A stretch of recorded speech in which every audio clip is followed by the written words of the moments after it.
Hi everybody, it's John back again here with another model inbox review. Today, as you can see, we're going to be doing a Soviet helicopter. Um, there's a couple of things I want to talk about this particular Soviet helicopter that a number of people might not realise. This helicopter is actually the Mi-8 HIP. And it can often come in the guise of the Mi-17 HIP as well, which both can be modelled from this particular kit that I'm doing an inbox review of, but we'll talk about that in a minute. The first thing I want to talk about is the fact that the HIP is actually the most successful helicopter design in terms of sales of units sold. The helicopter is still under production and has been since 1965 and has met to some post 17,000 units of the Mi-8 and still building, and probably if you include all of the upgrades of the Mi-8, which we'll talk about in a minute, and the Mi-17 numbers produced, you're probably talking close to 20,000 helicopters sold to 50 different countries all over the world. The HIP is actually the most successful helicopter design ever, and it's still under production now. It's been going in production and in full service swing for well over 60 years. Believe it or not, the first entering service with the Soviet Air Force in around circa 1965. Anyway, this is the Mi-8 or HIP C, I believe this helicopter was called. The aircraft was powered, and it's important for me to tell you this because it's quite important to tell you the differences between the two major variants, the Mi-8 and the Mi-17. This is an Mi-8 HIP C. And it's powered by two Isotov TV2 Model 117 turbo shafts, each rated at around about 1500 shaft horsepower. And the other way you can tell, the exhaust pipes here are actually quite round. They're a round cylindrical shape, and also the tail rotor, as you can see, is mounted on the starboard side of the helicopter. And this is how you can tell a Mi-8 from a Mi-17. Because when we go to the next slide, you can see the tail rotor is now mounted on the starboard side instead of, the port side instead of the starboard side. And also the exhaust pipe here is actually a much more elongated affair. It's not like a cone circular pipe. It's more of an oblong shaped pipe. But this is a Mi-17, and this helicopter was also powered by uprated engines in the shape of two Klimov TV3 Mark 117 engines, originally developing around about 1834 shaft horsepower, giving the aircraft better performance and range capabilities. But a number of Mi-17s were sold to foreign operators who needed the helicopter to operate in hot and high climates, and these engines were upgraded to the new TV3 Klimov 2500 series turbo shafts, and these engines developed, some of them, over 2000 shaft horsepower, which gave the helicopter an incredibly improved performance over the Mi-8. That's the Mi-17. I'm explaining to you the different variants, but basically the models that we'll be doing options and costs on basically hover around the Mi-8, Mi-17, and there are a couple of Mi-9s as well, I believe. And the Mi-9, I think, is a dedicated counterinsurgency and, if you like, gathering intelligence helicopter. It's like a SIGINT and ELINT intelligence gathering reconnaissance version of the HIP. The HIP 17 was also developed into this aircraft, which was the Mi-171, and this differed from the Mi-17 in having the similar airframe, but instead of having the clamshell doors at the back, it had a proper ramp incorporated into the airframe at the back, and that was the military variant. The military upgrade of this had an improved shaped nose cone, but basically it was very similar to the original 171. And then also you had the 172 civil variant. This was powered by the Klimov TV3 2500 series engines, and these were clamshelled rear doors but with the improved nose. And you also had the upgrade 172, which had the old shape um, nose cone but the rear loading ramp for the civil variant, which very interesting. Also, I think you could actually get an upgrade variant with the new shaped nose cone as well, and this had a different designation. But the helicopter was still basically a 17, but with upgraded airframes. So anyway, which helicopter are we doing? Well, we're not actually doing this one, but the model that we're doing an inbox review on is based on this one, and it'll come on the next slide. KP Models, or Kovasavody Prostojev, released the Mi-8 hip in 1989 in 1/72 scale. And the interesting thing about this particular release is that I believe it's the only model release in white plastic. This one is a bit of a hybrid because there's grey plastic underneath, but originally it would have been released totally in white plastic. And it had different decal sheets here with the Kovasavody Prostojev release, but that was 1989. The kit we're doing an inbox review on is this one, the Italeri release. This is exactly the same plastic inside, released in 1992, and the decal sheet, as you can see here, covers a Soviet Union Army Air Force variant, an East German version, which is now incorporated into the Luftwaffe, and a Polish version, which I think the Polish version is the Mi-17. Anyway, that's the Italeri release in 1992. 1993, Revell actually released this helicopter as well, this time in a Luftwaffe search and rescue variant. Interesting to note that this model is 4423, because it was released at a later date with a different serial number, and we'll get to that in a minute. That's 1993 with Revell's release of this same kit. Then in 1994, a company called Aero Team released this model as the Mi-17 in 72nd scale with Czech Air Force markings. The kit is exactly the same as the model that we're doing an inbox review on.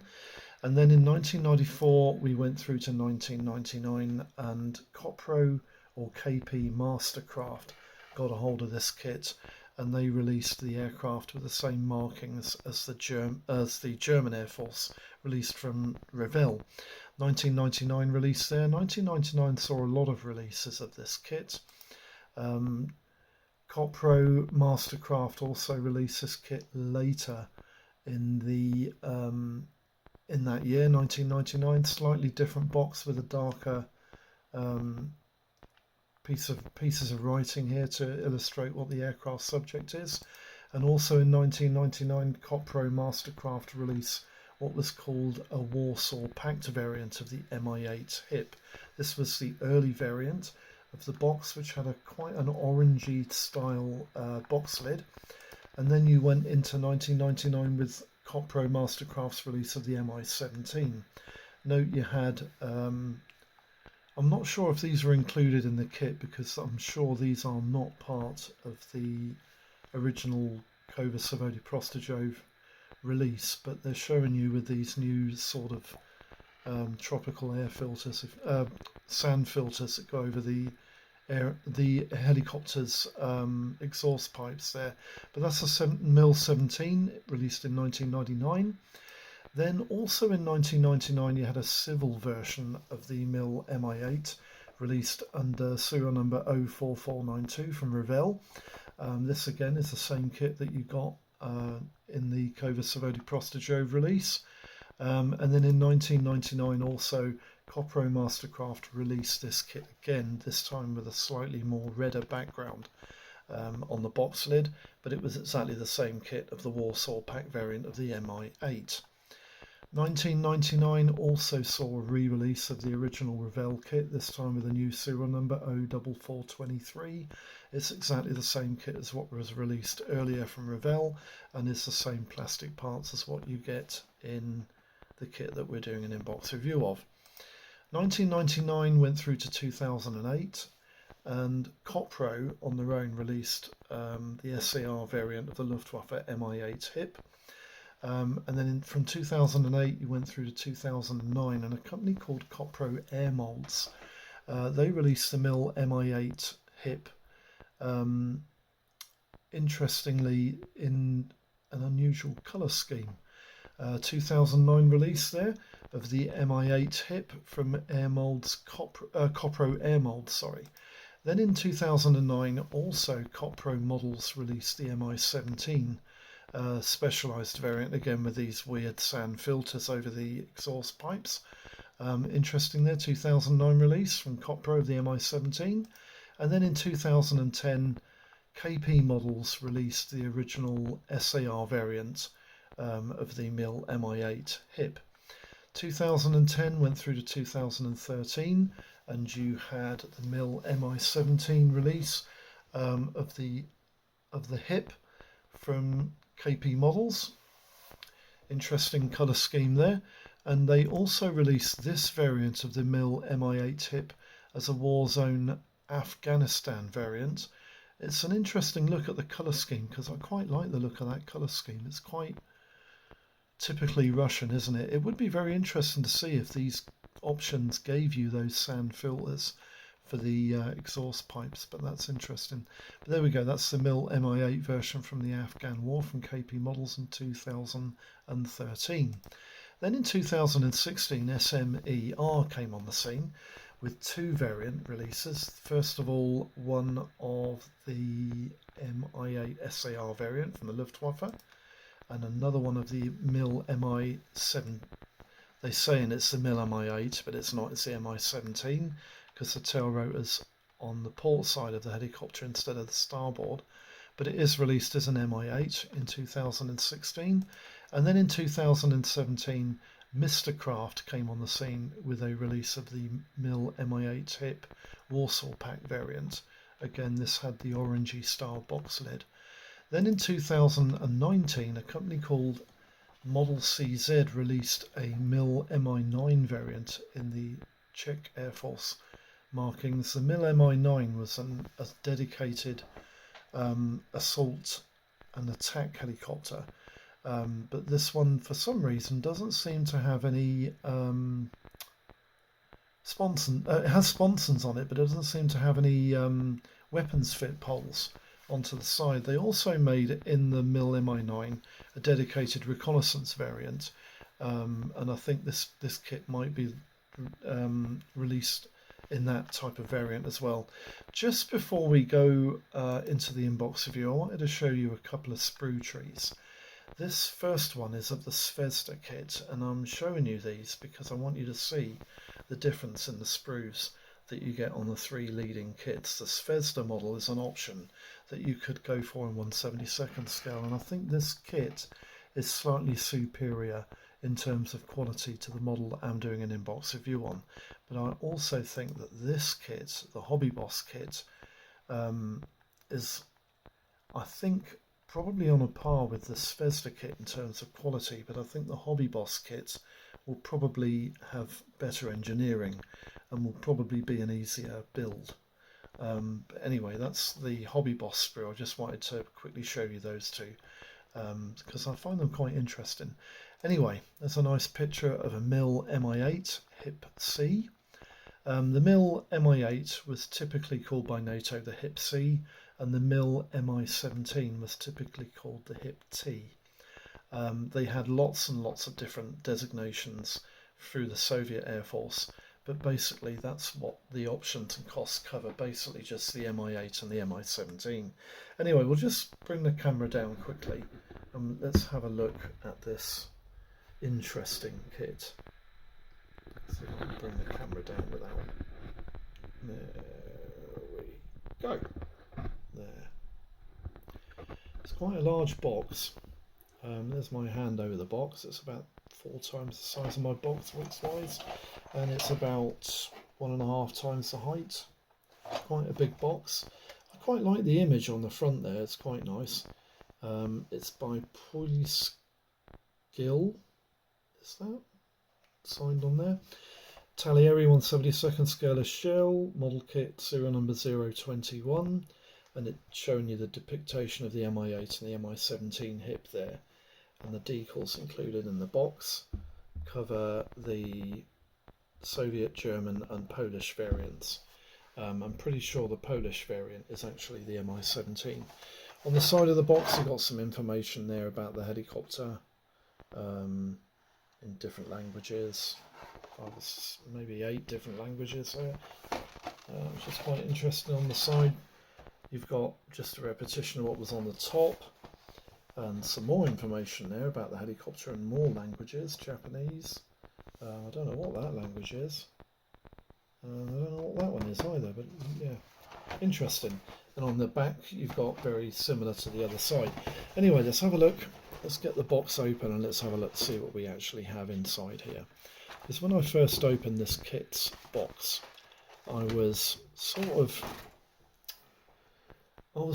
impressed, but not really, because I think the quality of this kit is a little bit suspect, but we'll have a look at the parts in a minute and you can decide for yourself. Instruction leaflet. Yeah. The instruction leaflet is typical Italeri. It's not A4 sized, but it is bigger than A5, and it opens up into quite a nice large folder. Put the decals down there, we'll have a look at those in a minute. On the front you've got some information about the helicopter in lots of different languages, and on the top there you've got Italeri's contact details. Made in Italy, Calderara El Di Reno, which obviously is a part of Italy where you can write to. I don't know if they're still there. 1/72 scale, and the kit serial number 021 there, and it does state at the top there the helicopter covers here are Mi-8 and Mi-17 hips. Anyway, let's have a look and see what we've got here. We've got some attention of general instructions here, specialist instructions, and a sprue tree, which I really like. I like the look of the sprue trees. I always find them easier to ID parts, and it just makes it a lot more difficult to make a mistake. There's some hints and tips and colour call-outs there for the different paint call-outs, and some ideas. Gives you some ideas there on what tools you're going to need and how to use them. Quite interesting. And the kit makes up in, I think it's 8 steps, with the 9th step being the colour codes for 3 different variants. The first step is basically the interior. It's not a really detailed interior. The bulkhead door can be displayed either open or closed. There's a little bit of detail here and there, and there are some instrument panels and other avionic panels which will probably need painting up and getting covered that way. And then in section 2 you're putting the rear seating into the main cabin floor.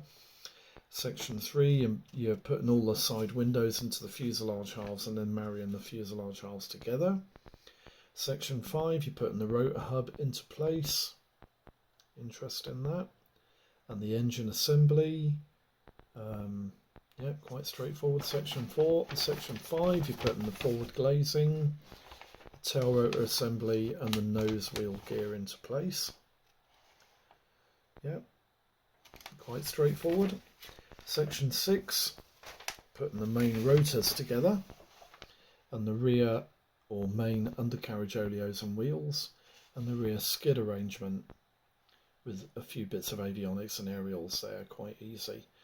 When you put the tail rotor assembly onto this kit, it's blatantly evident here that version A and B, the instructions are telling you to put the tail rotor assembly for version A and B onto the starboard side. This would denote the Mi-8 variants, and obviously for the Mi-17 you'd put that shaft here, part 50C, in the opposite direction, and it would fit the tail rotor onto the port side, which would denote a Mi-17.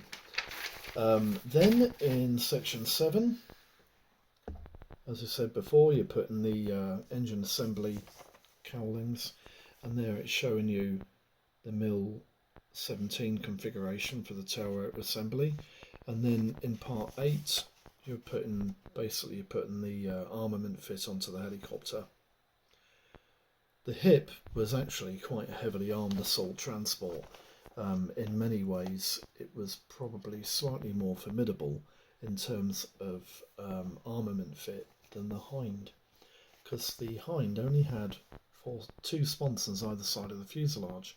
Sorry, two armament fit pylons either side of the fuselage, but the hip had 3, which meant it could give you 50% more firepower than a Hind. Colour callouts and decal applications. There you've got option A, which is the Soviet Army aviation variant there. Option B, which is the Mi-17 from the Polish Air Force. Quite nice camo patterns for these. And section B there, you've got the German SAR variant, which I could fancy building actually. I quite like the look of that kit. Quite nice. Yep, I like the look of that. And underneath you've got the Polish variant, the Mi-17. You can clearly see the Mi-8, there it is on the starboard side. And the Mi-17, the tail rotors on the port side. Quite clearly there, quite clear, easy to understand, and yeah, the instructions are pretty clear and self-evident really. The decals. Decals on this kit are actually quite nice. I don't think they're cartograph. I think they're made maybe in-house by Italeri, but they're quite nice. The definition and rendition on them is pretty good. The register on those markings are very nice. There aren't any stencils on this kit, but what you do get is perfectly adequate in my opinion. You have to remember that this is a 1992 release, I believe. And decals in these in the 90s, late 80s and 90s, they were pretty much represented by these decals here, as you can see here. The actual Soviet stars, they're not that raised. The Polish markings aren't that raised, and that German cross, not that raised. And you know, when you think that these transfers are 30 years old, I think they stood the test of time. They're not bad, are they? So I'm quite pleased with those. That's quite good. So what we'll do now is we'll just we'll put the parts into the lid and then decant them into the base of the box. And I'll show you one of those. You don't need to see both of them, but there are 2 other parts that are loose, which we'll have a look at in a minute. There's the other part. Don't need to see that part either, because you've got another one of those in a minute.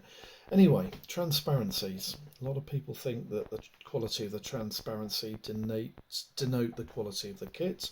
I'm not 100% certain of that, but as transparencies go, this one isn't bad, is it? That forward glazing panel there, that's quite nice, quite clear. It's not fantastically clear, but it's adequate. The doors, side door windows there, they're quite nice as well. There's a couple of little bits of glazing here. I'm hoping it's going to come into view. There we go, it's a little bit coming into view. They're quite small but finely detailed. And then you've got 2 different types of windows, one for the 17 and one for the 8. And I think those 2 windows at the end that are flat, I think they're common to both, which is quite nice because there's only 5 of the bulged ones. I can't see much of a difference between them to me, but there obviously is a slight difference in them, or they wouldn't have moulded them, would they? Anyway, let's have a look at this sprue next. Interestingly, with this kit, you've got 6 rotors. The Mi-8/17 only actually uses 5. So this kit has given you a spare rotor blade, which is quite nice. The parts on this sprue don't seem to be too bad. But there is one thing I want to show you, because there are quite a few injector pins on this kit, which are placed in some cases, quite a naughty area. Can you see these weapons fit pylons? Can you see the ejector pins on the top of there? They're going to need to be filed down flat. And you've got three more on the other sprue. I'll show you in a minute. You've got some quite nice moulded parts here, all raised panel lines, but the rivets are quite nice. I can show you that. Is it going to come into view? I don't think it is. The wheels are pretty much of a muchness. They're okay. There are some detailing on the rotor blades, as you can see there. Bit of raised panels. I mean, I'm looking at the picture on the computer, and this helicopter does have quite a lot of rivets on it, but there are also quite a lot of flush bits of riveting going on with it too, which is quite nice. But that's that sprue. Probably don't need to look at the other sprue, but I will show you something about the injector pins on that sprue in a minute. There are a couple of parts on here, because this sprue would normally hold the fuselage halves, but obviously they've come away from the sprue, or somebody's took them off sprue. You've got the tail rotor shaft there, which you can see. It's just a slab of plastic, isn't it? These are the internal seats that go in the main cabin, and the side cabin door. It's quite riveted, quite heavily riveted actually, but the cabin door on this helicopter picture, actually I can't see this cabin door because I've only got the starboard side to look at from this photograph, and this goes on the port side. I think that's something to do with the main rotor head. Yeah, quite nice. The parts are quite nice actually, they're quite nicely moulded. This has the main floor of the cabin in. Again, it's not badly moulded. You've got some other slab parts. There's the bulkhead with a bit of detail on it, you can see that. It's not bad, is it? Yeah. Engine cowlings, there's two different engine cowlings for this, one for the Mi-8 and one for the Mi-17. The Mi-17 is this one with the elongated holes for the elongated, almost oblong shaped, oval shaped rather, exhaust pipes, and that's the Mi-8's circular extrusions for the exhaust. Main rotor head there, it's alright, isn't it? The parts aren't really that much to write home about, they're okay. That's a tail rotor, that's not too bad. Can't see an instrument panel on here. Yeah, but the parts, they look okay actually. This is the same sprue as what we had before. But I do want to show you something which I think is quite interesting on this kit. See if I can find it. Is that one? It goes to that one. Yeah, that's right. I'll show you this with this particular part here as well, because this is quite interesting. There's, as I said before, you've got ejector pin marks on these pylons, and some of them are quite severe. As you can see, that one is there on the right hand side. The Matra rocket pods, or like unguided missile pods, I think they're 51-inch rocket pods on this kit, on this helicopter. The parts have got quite a lot of flash on them, and they're going to need a bit of cleaning up. But the main issue I've got is the injector pin mark inside all of the jet nozzles. You can't really see it very well. You can actually, you can see there's quite a severe one in the base of that one, and I think as you're going to paint them black, I don't think it really matters. This one you can really see it really well. It's very, very pronounced, and you've got quite a severe ejector pin in each one of the bases of these exhaust pipes, which is a bit of a problem. You've got a boxing piece of transparency here, which looks okay to me. You know, I don't really know what it's for yet, but it's quite clear. Seems to be okay. The fuselage halves. Now I did want to show you the fuselage half, and I'm hoping the detail on this is going to show up. But there's quite a lot of riveted lines and panel lines on this helicopter's fuselage parts, but they're not very raised. They're quite subtle, and I don't think KP Models really made a mistake with putting rivets on this kit. I think they're quite nicely, you know, it is festooned in rivets, but the real helicopter has got quite a lot of rivets, especially around the nose section and over the sponsons. There's quite a lot of rivets, and you know, the detail is pretty accurate on this kit, and it's not that severe. I don't think you're even going to need to sand those rivets down, which is quite nice. But there is a bit of flash on the location sections where the glazing go. Interesting. Yeah, very interesting. So you can see the flash a bit more there. Yeah. So that's going to need a bit of cleaning up here and there. But anyway, that's the parts, instructions and decals. The kit doesn't look too bad actually. I think it's the crudest and least well engineered of the three major options. There is a fourth option on the market, but I haven't seen the sprues, and I can't even see any images of the boxing online of the Ciro Models kit, but we'll get to that in a minute.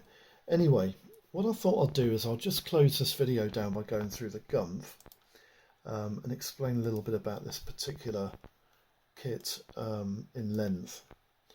Anyway, the model that we're doing an inbox review on today is the Italeri Mi-8/17 hip helicopter.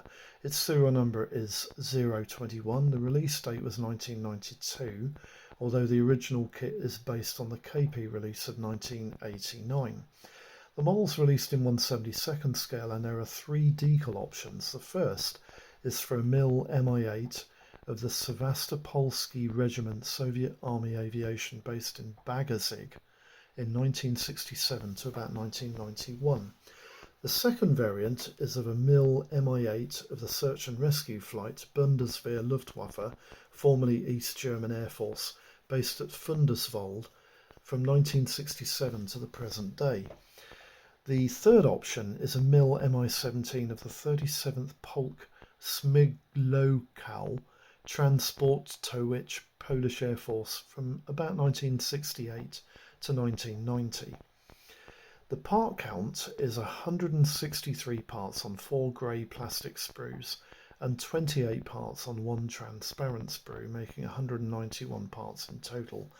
I might have made a mistake on the transparency sheet. I think it might be 192 parts in total. Well, yeah, I think I might have missed that little boxing glazing on the sprue. Dimensions of the kit are about 13 inches long over the rotors by a 13-inch rotor diameter, and the helicopter should sit about 3 inches high on its undercarriage. The options and costs are for 1/72nd scale kits only. The standalone kits are the classic plane, which I actually think could be a Zvezda kit. Could be a Zvezda base kit. That's of a Mi-8. No pricing's available on that.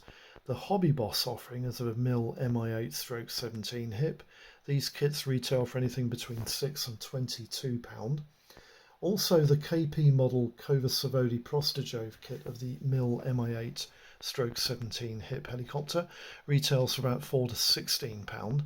The Phoenix Calcomanias, they produced an interesting set, if you like, a helicopter set of a Mi-17 hip, together with an Alouette 3 and 2 Bell UH-1 helicopters, one of a D variant and one of an H variant. I've got no pricings available for this, but I'm guessing they're going to be incredibly collectible and will probably have a £100, maybe £150 ticket hanging off them.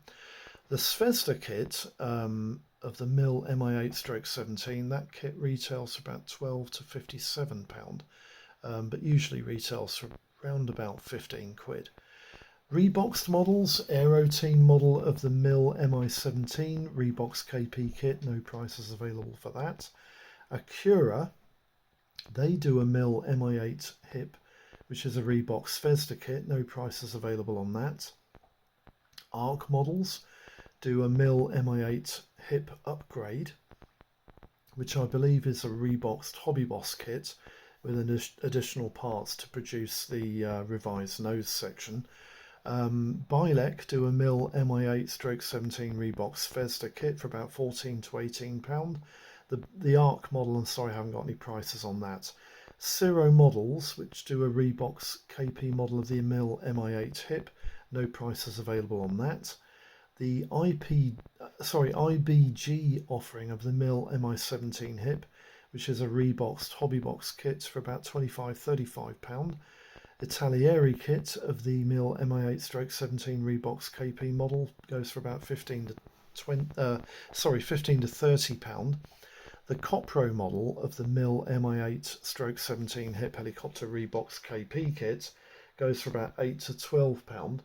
Copro air molds of the Mill Mi-9 hip Reebok KP model, no prices available for that, but probably around about £20. The Copro Mastercraft model of the Mill Mi-8 stroke 17 Reebok KP kits, they go for about £8 to £12. The Mr. Craft offering of the Mill Mi-8 stroke 17 Reebok KP kit goes for about £8 to £12.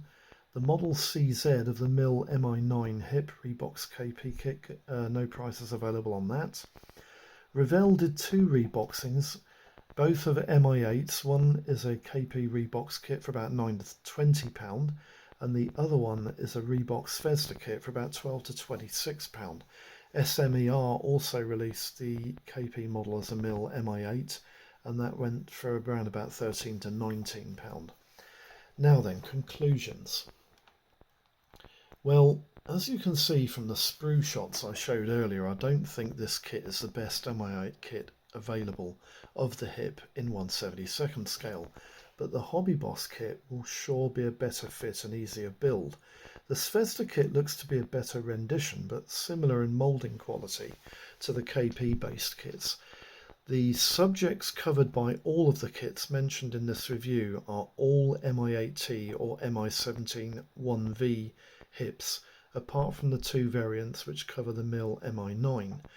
These are basically assault transport helos, and I think the fit and engineering of this kit is a bit suspect, but with a little perseverance it should build into a relatively nice 1/72nd scale Mill Mi-8T stroke 17 hip C or hip H. I hope this video has been of some use. If you have any queries or questions about this particular inbox review or this kit, just pop them in the comments box and I'll get back to you as soon as I can. Thanks for tuning in, and I hope your projects are running well. I'll see you for the next one. Thank you very much. Bye bye.